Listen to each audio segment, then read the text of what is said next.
So it seems to happen out of the blue. One day your 1-year-old or 2-year-old is sweet, loving, easygoing child, and the next day it seems like they're constantly hitting a friend or their sibling and you're at your wit's end. It can be so shocking and confusing because oftentimes the toddlers that get physical and kick or push or hit are the ones that are so loving and are so affectionate and are the same ones that want to hug their friends all the time or pat them on their back. And this is because they interact with their world in a more physical way. So what to do? Well, there are 2 things we have to address. One is to protect the friend or the sibling that is getting hurt. And this involves 2 main things. One, we're going to have to be very close to those 2 children when they're interacting so that we can prevent the child from being hit or kicked or whatever, so that we can protect the child.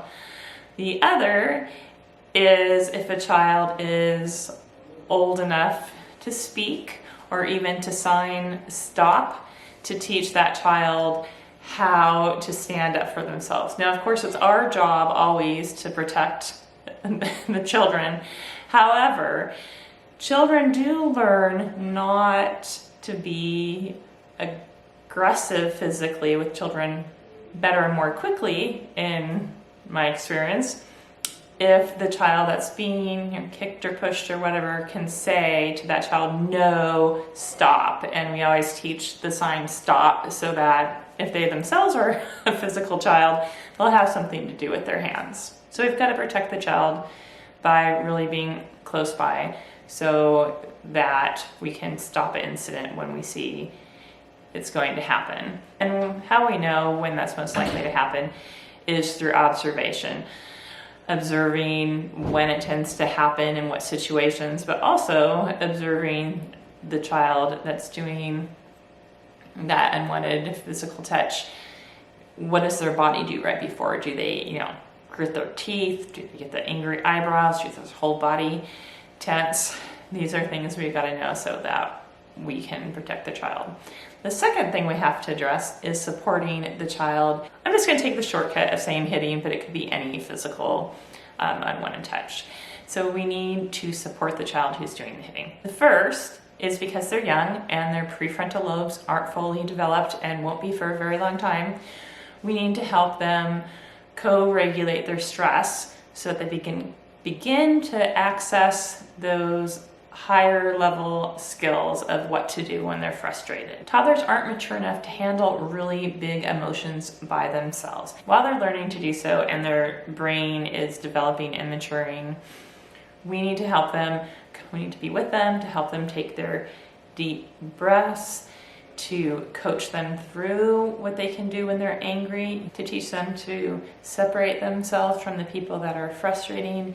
We need to give them language for how they're feeling so that they can tell people once they're verbal. I like to just use the word upset as an opening dialogue because there's all kinds of different subsets and we don't want to jump to the conclusion that we know what the trigger is for them, because sometimes I've been mistaken about that after shadowing a child and really observing, and once you figure out what the real trigger is, then you can help them identify some other emotions they may be feeling. Related to this is just to help the child reduce their overall stress in general, because if they're operating in a stressed baseline, and there can be a lot of different causes for that, they're going to be more easily triggered to hit someone. So if they're not getting enough sleep, they haven't been eating nutritious food, they've been having a lot of screen time, there's been a big change in their life, even if it's seemingly to everyone else in the family a positive change, right? Like a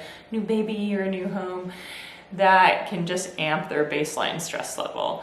And it's important to not elevate the stress when the child does hit. If a child is hitting and you go in there really angrily, and grab them, that's just going to send their stress level way up, and it's modeling inappropriate response to something that stresses us. Also, we need to start skill building What can that child do when they are feeling angry at someone or feeling upset about something they did? Give them words to say to the child. Don't just say use your words. Give them a few options of what they can say. They'll add to that later as they mature. Teach them how to give themselves space when someone's crowding them. That can be a real trigger for children to push because they want the space rather than just stepping away from the child. So those are skills we need to practice with them.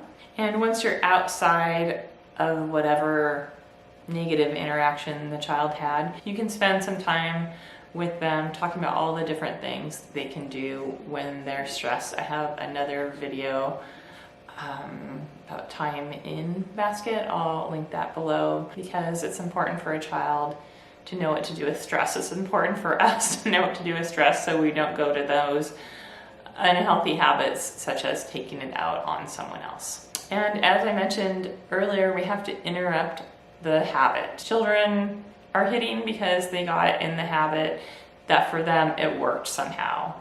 It stopped whatever was upsetting them, or it released the negative energy that they were feeling. We have to interrupt and just break this habit so that we can replace it with new ones, and that will mean following the children pretty closely for a while. But if we're consistent with that, the habit, especially if it's a new habit, can be unlearned in a reasonable amount of time. Another thing to do, remembering that our brain develops based on the interaction we have with the environment, including the people in it, is we just need to take time to nurture those prefrontal lobes, do things that feed the spirit, laughter, connections, more one-on-one connections with adults they love, more time outdoors, all these things that you can just think of that nurture your own spirit, also nurture the child's own spirit. Because the more at peace they feel with themselves and the world, the better that brain will develop in positive ways, and they'll be less reliant on that reptile brain. Another thing I alluded to earlier is handling your own upset. So not necessarily in the situation that the child is hitting at that moment, because that's not about you, right? You're helping them with their emotions. But other times you're feeling upset, just getting in the habit of modeling how you deal with it. I do this in the classroom. Sometimes I'll say, I'm frustrated. I'm going to take a deep breath.